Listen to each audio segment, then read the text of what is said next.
السلام علیکم۔ ناول خاموشی ریٹن بائی امراہ شیخ۔ آیات بھاگتی ہوئی اوپر آئی۔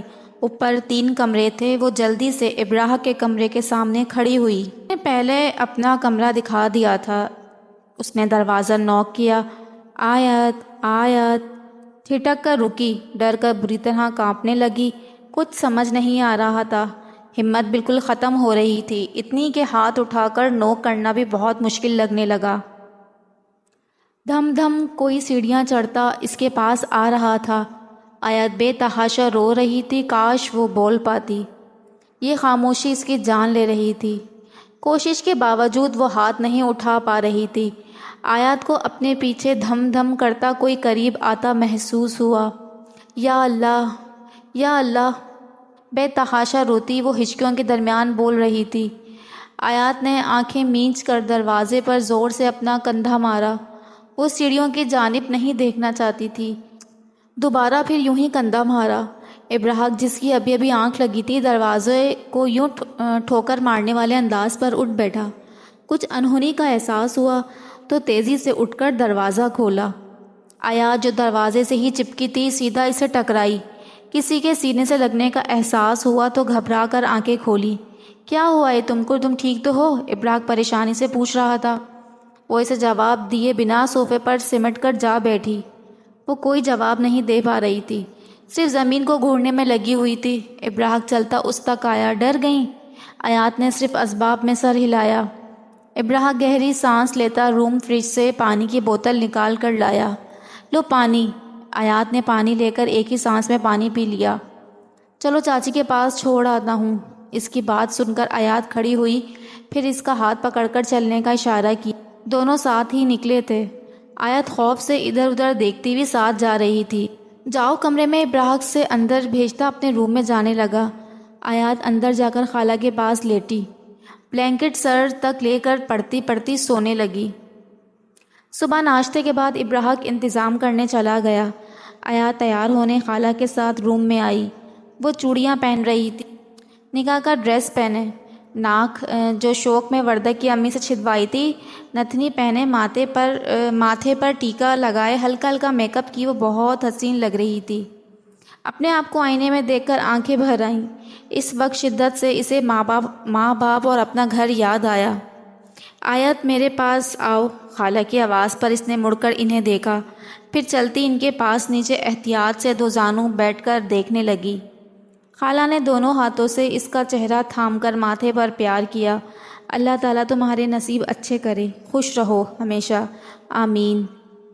آیات نے ان کی بات سن کر خالہ کی گود میں سر رکھ دیا۔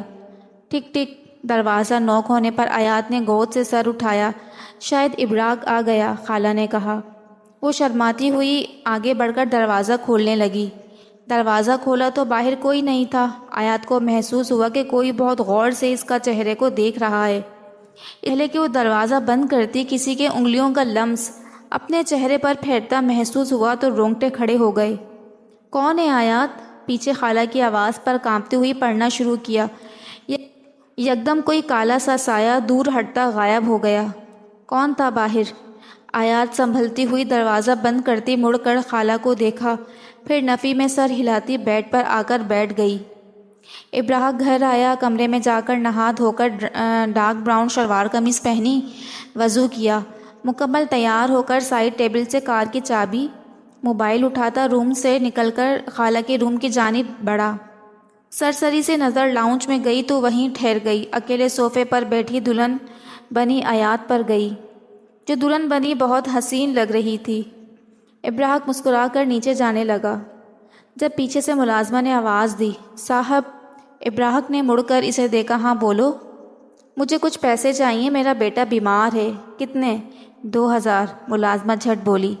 ابراہ نے والیٹ نکال کر 1000 کے نوٹ نکال کر اسے دیے۔ شکریہ صاحب، ضرورت پڑے تو بول دینا۔ جی صاحب۔ ابراہ والیٹ رکھتا واپس پلٹا۔ لاؤنج خالی تھا۔ یہ کہاں گئی؟ ابراہ بڑبڑاتا ملازمہ کو آواز دینے لگا، جو نیچے ہی جا رہی تھی۔ جی صاحب جی۔ وہ آیات بیگم کہاں ہے؟ ابراہ نے انجان بن کر پوچھا۔ وہ تو کمرے میں ہیں۔ ماشاءاللہ آپ کی دلہن بہت ہی سہنی اور معصوم سی ہیں۔ اچھا ٹھیک ہے، میں دیکھتا ہوں۔ ملازمہ سر ہلاتی نیچے اتر کر چلی گئی، جبکہ ابراہیم نے پھر صوفے کی جانب دیکھا جہاں کوئی نہیں تھا۔ یہ وضو کا ہی کمال تھا جو وہ نیچے بہروپیوں کے پاس نہیں جا سکا، ورنہ جانے کیا ہو جاتا۔ ابراہیم روم میں آیا، آیات نظریں جھکائے بیٹھی تھی۔ وہ اسے دیکھتا صوفے پر بیٹھا، ماشاءاللہ بہت پیارے لگ رہے ہو۔ خالہ نے ابراہیم کو دیکھ کر کہا، آپ بھی آج بجلیاں گرا رہی ہیں۔ ہاں ہاں ہاں، بے شرم کہیں کہ ویسے یہ میرے لیے کہا ہے یا میری آڑ میں کسی اور کو کہہ رہے ہو؟ خالہ شرارت سے بولی۔ ابراہیم نے کہکا لگایا، جبکہ آیات شرم سے سرخ ہو گئی۔ تعریف میں آ کر کروں گا میڈم کی۔ ابراہیم اسے دیکھتا معنی خیز نظروں سے دیکھتا ہوا بولا۔ آیات کی ہتھیلیاں نم ہونے لگی آنے والے وقت کا سوچ کر، کیونکہ ابراہیم کہہ چکا تھا کہ رخصت کر کے ہی کراچی لا رہا ہوں، نکاح کے بعد وہ میری دسترس میں ہوگی۔ ابراہیم تنگ مت کرو، چلو اب۔ وہ جو اسے ہی دیکھ رہا تھا اپنے جذبات کو قابو میں کرتا اس تک آیا۔ چلیں، ابراہیم نے اس کے سامنے اپنی ہتھیلی پھیلائی۔ آیت نے ہچکچا کر اپنا ہاتھ اس کے ہاتھ میں دیا، پھر آہستہ سے کھڑی ہوئی۔ ابراہیم کے ہاتھ میں اس کا نم ہاتھ ہلکے ہلکے کانپ رہا تھا۔ وہ مسکراتا اس کے ہاتھ کو مضبوطی سے پکڑتا قریب آیا۔ میں اتنا خطرناک بھی نہیں ہوں، سرگوشی میں بولتا اسے ابراہیم باہر لے کر جانے لگا۔ کون جانے آگے کیا ہونے والا ہے۔ سب مسجد کے پیچھے بنے امام صاحب کے کمرے میں جمع تھے۔ ابراہیم کے دوست جو گواہ کے طور پر موجود تھے ایک جگہ کھڑے تھے۔ آیات گھونگٹے میں گھبرائی بیٹھی تھی۔ آیات گھونگھٹ میں گھبرائی بیٹھی تھی۔ ساتھ ہی ابراہیم بیٹھا بار بار کن اکھیوں سے اسے دیکھتا، جو اپنے ہاتھوں کی انگلیوں کو مروڑ رہی تھی۔ نکاح ہونے کے بعد سب ایک دوسرے کو مبارکباد دے رہے تھے۔ آیات بالکل خاموش بیٹھی آنسو بہا رہی تھی۔ آج اس نے اپنا سب کچھ کسی کے نام لکھوا لیا تھا۔ عجیب سا احساس جو دل کو گدگدا رہا تھا، اسے خوشی تھی اور دکھ۔ زیادہ ماں باپ کی جدائی کا غم کبھی ختم نہیں ہو سکتا۔ خالہ نے اسے گلے لگایا جو اپنے آپ کو ہلکان کرنے میں لگی ہوئی تھی۔ تم سب کا بہت شکریہ آنے کا۔ ابراہیم کمرے سے باہر دوستوں کے ساتھ کھڑا سب سے گلے ملتا رہا اور کہہ رہا تھا، بیٹا شادی ہو گئی ہے، اب ٹریٹ چاہیے، تب ہم تمہارا شکریہ قبول کریں گے۔ کیوں گائز؟ کاشف جو ابراہیم کا یونی فیلو تھا بول کر سب سے زیادہ تائید چاہیے۔ ہاں ہاں، سب یک زباں بولے۔ Okay done.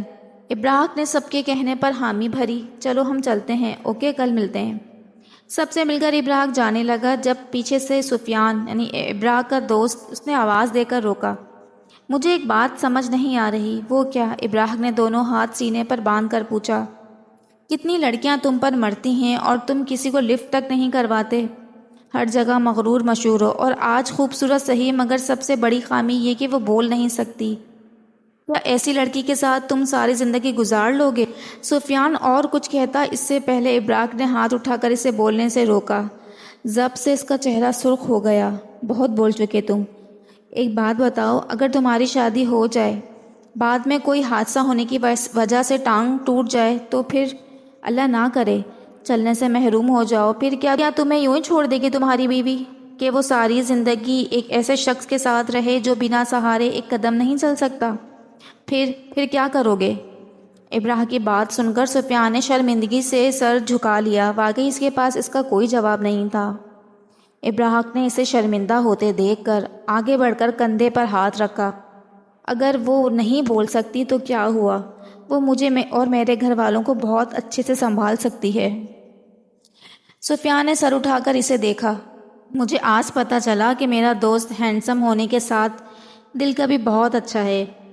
تیرے کہنے کا مطلب تو مجھے پہلے کمینہ سمجھتا تھا؟ ابراہیم نے مصنوعی غصے سے کہا۔ وہ ہنسنے لگا۔ میرا مطلب وہ نہیں تھا تو اور بھی زیادہ اچھا ہے، سفیان کہکا لگاتا اس کے گلے لگ گیا۔ ابراہیم مسکرا دیا۔ نکاح کے بعد وہ لوگ گھر آئے۔ پورے راستے آیات گھونگھٹ کیے بیٹھی رہی۔ ابراہیم خالہ سے ہنسی مذاق کرتا رہا۔ کار پورچ میں وہ رکتا۔ ابراہیم کار سے باہر نکلا۔ ملازمہ جلدی سے ویل چیئر لے آئی۔ ویل چیئر پر خالہ کو بٹھایا۔ تم آیات کو لے جاؤ، روم میں کھانا وہیں پہنچوا دوں گی، مگر چھوڑو، یہ لے جائے گی مجھے ملازمہ، اور کھانا بھی کھا لوں گی۔ تم جاؤ آیات کو لے کر۔ اچھا لے جاتا ہوں۔ ابراہیم مسکراتا گاڑی کی طرف جانے لگا، جب خالہ نے پیچھے سے آواز دی، جی منہ دکھائی کا تحفہ خریدا ہے؟ آپ کو کیا لگتا ہے یہ بھولنے والی بات ہے؟ خالہ کے پوچھنے پر ابراہق آنکھیں مٹکا کر بولا، ہاں ہاں ہاں، شریر کہیں کے۔ خالہ ہنستی اندر جانے لگی۔ ابراہق نے دروازہ کھولا اور ہاتھ آگے بڑھایا۔ آیات اترو۔ آیات ابراہق کی آواز سن کر ہوش میں آئی، جس کی سوچ میں پھر وہی آنے لگا۔ آیات سر جھٹکی ابراہق کا ہاتھ تھامتی اتری۔ روم میں پہنچ کر ابراہق نے لاک لگایا۔ آیات کو اب شرم اور گھبراہٹ نے گھیر لیا۔ عجیب سا احساس اس کے دل و دماغ پر چھانے لگا۔ آیات کو روم میں گلاب اور موتی کی محصور کر دینے والی خوشبو اپنے حصار میں لینے لگی۔ جب پیچھے سے ابراہق نے دوپٹہ اتارا، آیات نے نظر اٹھا کر پورے کمرے کو دیکھا تو دیکھتی ہی رہ گئی۔ سب بہت حسین لگ رہا تھا، کمرہ بہت خوبصورتی سے سجایا گیا تھا۔ وہ یہی سب دیکھ رہی تھی کہ جب ابراہق نے اس کی کمر سے پکڑ کر پیچھے سے اسے اپنے حصار میں لیا۔ اس سے پہلے جذبات میں وہ کچھ کرتا یکدم باتھ روم کا دروازہ جھٹکے سے کھلا۔ آیات ڈر کر ابراہق سے جا لگی۔ دھم دھم کرتا کوئی باتھ روم سے نکلا۔ ابراہق آرام سے کھڑا اسے دیکھنے لگا۔ اگر ذرا بھی ڈرتا تو وہ حاوی ہونے کی کوشش کرتا۔ آیات نے منہ کھولا ہی تھا کہ جب ڈریسنگ ٹیبل کا شیشہ پورا ٹوٹ کر زمین پر بکھر گیا۔ آیات کانپ گئی۔ اسے ڈر تھا اسی بات کا کہ ابراہق کو کچھ نہ ہو جائے۔ یہ سوچ آتے ہی وہ لرز کر رہ گئی۔ ابراہق تھوڑا پیچھے ہٹا، پڑھنا شروع کیا۔ جب وہ غرایا، کمرے کی ہر چیز تہس نہس ہونے لگی، مگر ابراہق زور زور سے پڑھنے لگا۔ آہستہ آہستہ وہ غائب ہوتا چلا گیا کہ غائب ہوتے ہی ابراہق نے آیات کو اپنے سینے سے لگایا، جو پہلے ہی اس کے ساتھ چپک کر کھڑی کانپ رہی تھی۔ میں ہوں، ابراہق اس کی کمر سہلاتا اسے چپ کروا رہا تھا۔ ایک نظر کمرے کو دیکھا، ایسا لگ رہا تھا کہ کوئی طوفان آ کر گزر گیا ہو۔